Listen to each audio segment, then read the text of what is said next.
FX Nation, what's up guys? Welcome back to the channel. Welcome back to another video and welcome to the structure series. So this is a new series that we're going to be starting up on this channel, guys, to help you understand higher time frame structure. So hopefully you can learn how to use it in your everyday trading and feel a lot more confident as far as what you're looking for. So without further ado, guys, let's jump right into the charts. Let's go. All right, guys, so we're looking at Euro USD, probably the most traded pair ever with the most liquidity. So Euro USD, we're looking at this on the monthly chart because that's what we're going to talk about today, is the monthly chart specifically, because I need you to understand what's happening in the monthly chart so you can translate that to the lower time frames. So in this video, let's start off with the monthly chart. So the first things first, all right, this is just simply a monthly chart on Heikin-Achi candles instead of regular candles. I personally find that Heikin-Achi candles allow me to simply identify the major parts of structure just a lot quicker than normal candles. I've already done the structure part, so let me show that to you so you understand what that looks like on the monthly chart here. All right, so here is the monthly structure points for Euro USD on a monthly chart. All right, so what are we looking at here? We're basically looking at these major points of rejection where buyers and sellers have been known to reject prices multiple times, either rejected from buyers or rejected from sellers, like we talked about in the previous video for the higher time frame, right? Where we talked about essentially having this line of structure and then multiple areas, right, of rejection from both buyers and sellers that are happening in that same area, right? And so that's the major parts of structure that we basically focus in on when it comes to the higher time frame charts. How can we translate this essentially into our lower time frames? So what I want you to do first off is I want you guys to pay attention to what's happening in the most recent price action. All right, and if we move in to that most recent price action, which is right here.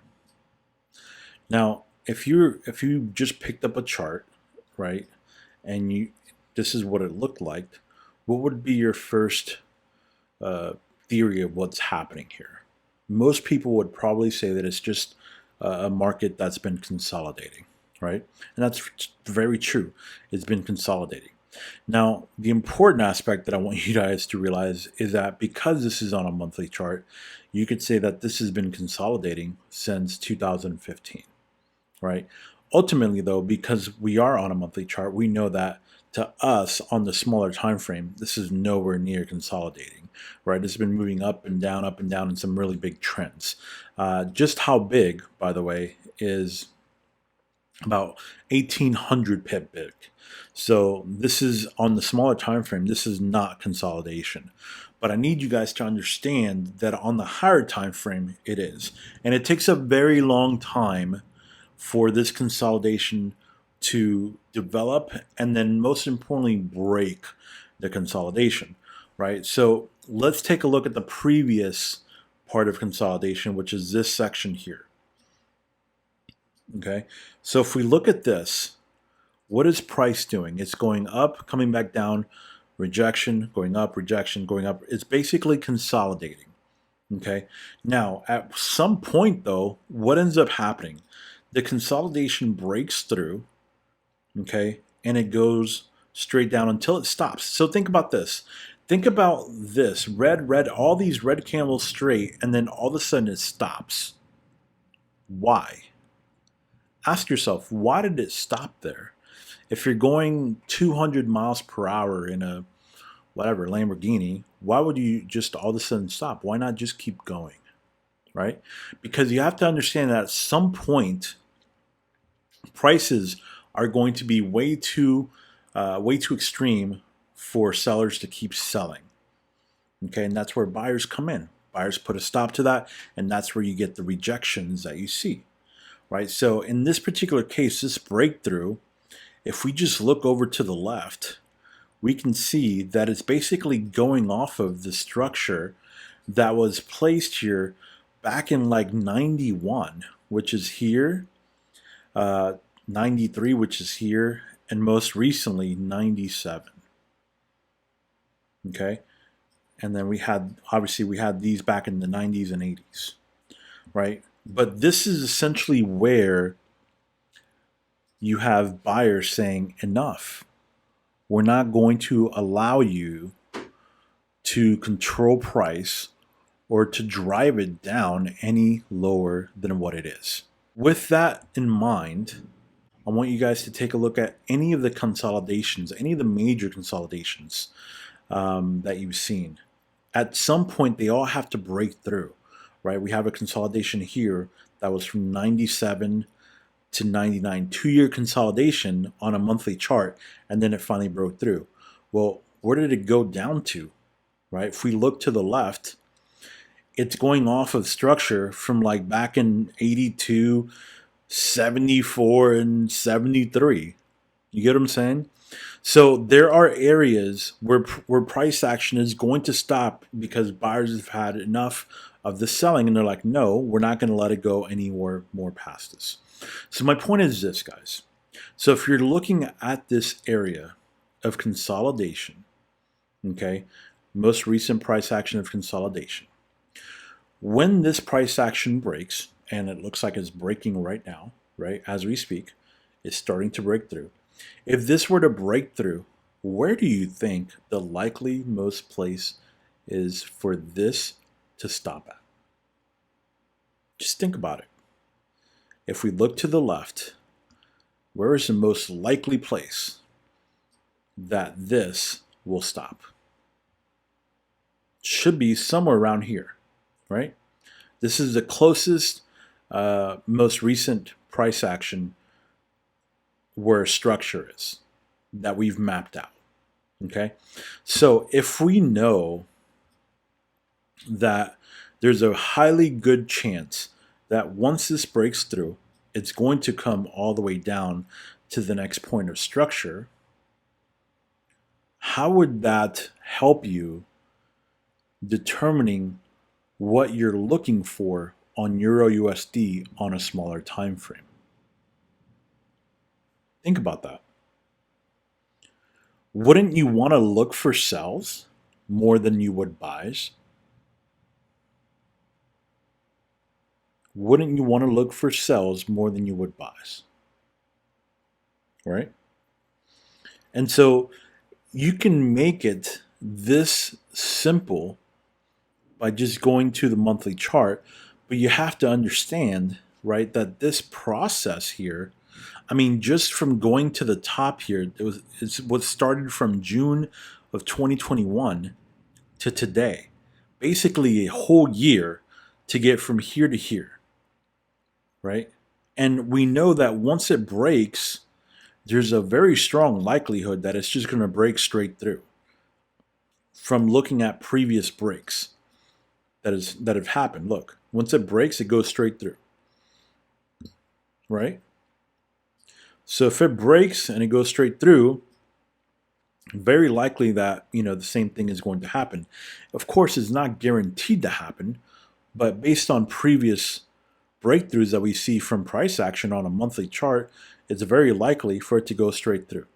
Now, does that mean that you're going to see, nothing but red candles on the smaller time frames? No, of course not. No, you're going to see pullbacks just like you normally would on any chart on the smaller time frames. My point is this: if looking from a monthly standpoint, if you know that a major break is happening right now, wouldn't that help you know that, hey, you know what, if this is going to break, it's very likely that it's going to continue to drop to the next major structure on the monthly chart. And if that's the case, that's essentially going to be another 2,000 pips, about a 2,000 pip drop. So are you telling me that within that 2,000 pip drop, you can't find some good areas where you could possibly do some selling at? Think about that. So this right here is a simple way that this is just a very simple way that you can use a monthly chart to help you in your everyday trading to project out what could possibly happen in the next few months or even few years. Because we're looking at it from a monthly standpoint, we know that this is going to take some time, and that's okay. But if you can get a really good direction from a monthly chart, from a weekly chart, from a daily chart, because essentially you can do this on any of the bigger time frame charts. You can do this on a daily, weekly, monthly. I just chose the monthly so I could show you the biggest picture that you can see, which is on a monthly chart. This is a simple way that you can use a monthly chart to map out what price action is more likely to do. Now, if you add in some fundamentals to what's happening right now, right, with the euro and let's say the dollar, specifically the dollar, because the dollar is the world's currency. It's the world reserve currency. So when interest rates go up, it strengthens the dollar. Remember that the Federal Reserve is trying to get inflation under control, and it has to do that by raising interest rates. So every time that the interest rates are raised, it makes the dollar stronger as the reserve currency, because the inflation, of course, is going to be driven down by it. So if we know this, the Fed is going to continue to increase interest rates until the inflation is under control. What do you think that's going to do to the dollar in the next coming months, or in the next 6 to 8 months, until the inflation is where the Fed needs it to be? They're going to continue to raise rates, which in turn continues to add more strength and value to the dollar. And so with that, with us knowing that, we can use that to our advantage. And so this is just a simple way that you can use a monthly chart along with fundamentals from that specific currency to help you make determining factors about what you should be looking for on the smaller time frames. This video is literally just about the monthly. All right, we're going to do another one about the weekly, daily, and we're going to put it all together for you throughout the structure series videos. So I hope that this first video added as much value as possible with you understanding the monthly charts. Guys, if you like this content, please give me a like on the video, share the content, subscribe to the channel, guys, so I can continue to give you guys these videos. Guys, thank you so much. Enjoy the weekend and have a great rest of your day. Guys, if you need more help with our strategy, or you want to join us in our next class, we are hosting our first master class coming up on August 22nd. This class is probably going to be the best class out of all of them because of the material that's brand new that's being released in this class. All of the new material being released is years of backtesting data that we've been collecting over the years that have helped us determine what are the best things about the strategy, what are the best patterns, what goes into the best patterns. Everything you could possibly think of is going to be in this masterclass. So hopefully, guys, I hope that we will see you in the next masterclass. It starts August 22nd. The link is in the description. And like always, guys, trade safe and trade consistently.